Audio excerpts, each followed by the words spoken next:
is Angela, the Adult Services Coordinator at the Bridgeport Public Library. Welcome back to our BookTube channel. It is now time for my December TBR list. So let's go ahead and get started. The first one, of course, is the pick for the Read and Read Mystery Book Club.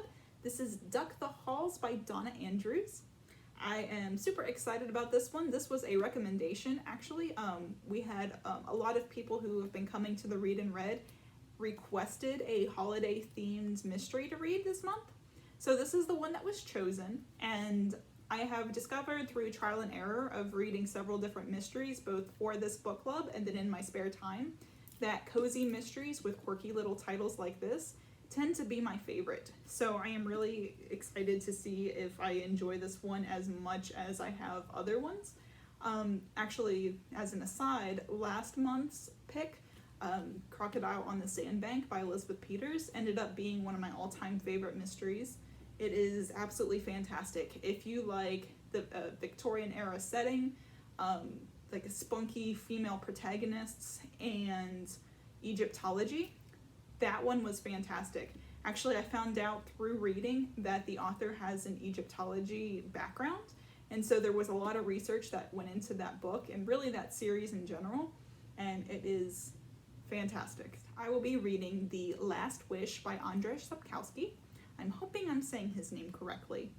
This, of course, is the first book that introduces the Witcher. So it's the story about Geralt of Rivia, and it goes into a lot of world building before it gets into the greater narrative of the novels. So this is my pick for the Reading Beyond the Shire fantasy book club that I started last month. So I'm really excited to see what people who come to the book club have to think about it. If you have any thoughts about The Last Wish, feel free to put them in the comments. I am a huge fan of the Witcher series, the books and the comic books, although I really want to get started on the video games and the Netflix series as well. I've been a little hesitant to start on the Netflix series because I've heard mixed reviews, but I realize that the second season is coming out this month too, I believe. So I might as well go ahead and start and just see how I like it. I mean, either way, it's not going to ruin my love for The Witcher. And then that's actually it for work reading. It's a little bit of a slow month in terms of book clubs this month, but next month our programming is really kicking off, so hopefully my TBR list will be a little bit bigger. But I'll go ahead and go into 3 of my recreational reads. So the first one actually is a recommendation from my assistant director. This is The Nature of Life and Death, Tales of a Forensic Ecologist by Patricia Wiltshire. My assistant director and I were talking after I had released one of my videos that I mentioned Caitlin Doty in. We are both fans of her and both fans of death. We're both death enthusiasts, but in a good way. So she found this one on the shelves and was like, oh hey, why don't you read this? So I'm gonna read this one. As a funny little aside, if I wasn't a librarian, one of the career paths that I would have gone into would have been forensic entomology. If you know me in real life, you'll know that entomology and insects just in general are a kind of an obsession of mine. So I always thought that it would be kind of interesting to go into that field. But of course, I chose to be a librarian, and honestly, I'm very happy with that decision. But the great thing about books is I can get a glimpse into someone else's world without actually having to be in that world. So that's why I'm really excited to read this book. And this book also, just reading from the back, because I haven't started this one yet, I'm already intrigued because it talks about how this author went from being a college professor to a forensic ecologist. So I'm curious to see what made her make the switch, and then plus I'm just really excited to hear about the field itself. So then the next one is One Piece. Now, One Piece is a manga that has been in my life since about 2008, 2009, and the story is still ongoing, and it was ongoing like well before I even started reading it. This is a very long-running series. If you somehow don't know about this one, One Piece, if we really boil it down to its most basic plot point, it's about this guy right here. This is Luffy, and he dreams of being the king of the pirates. So he goes on adventures and collects a crew, and all sorts of shenanigans happen.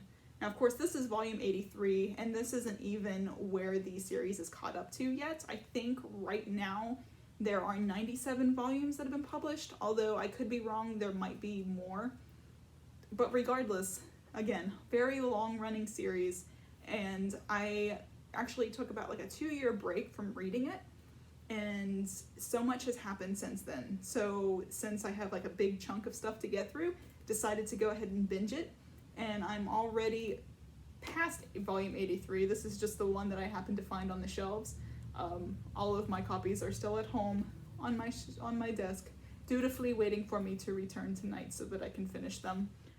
If you have the time commitment to read One Piece, I highly, highly, highly recommend it. This is probably my favorite manga series ever, and I'm not even that big into fighting shonen.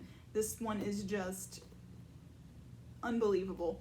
And it's got like the cover is super duper bright and vibrant, and the art is super quirky.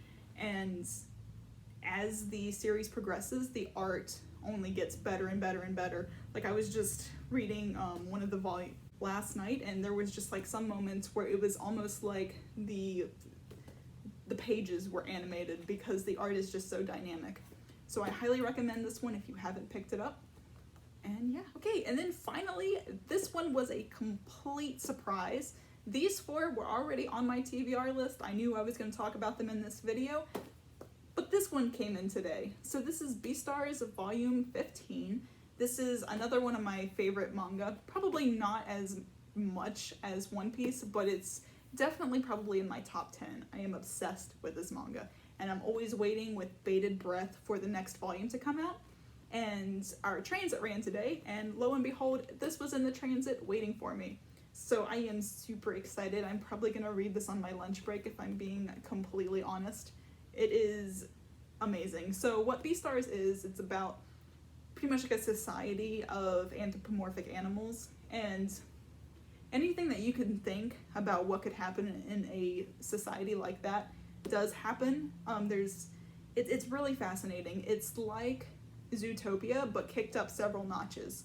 And like the politics are really interesting, the world building is really interesting, the dynamics between predators and prey, so like carnivores and herbivores, is a huge plot point in this series, and it just continues to get more and more complicated with every volume. So I'm really excited to read this one, and again, I highly recommend this one as well. And yes, thank you so much for joining me with my TBR list this month. Feel free to let me know what you're reading in the comments below. Maybe if you have some recommendations for me, I can talk about them in my next TBR. Thank you so much for joining me, and I'll see you later.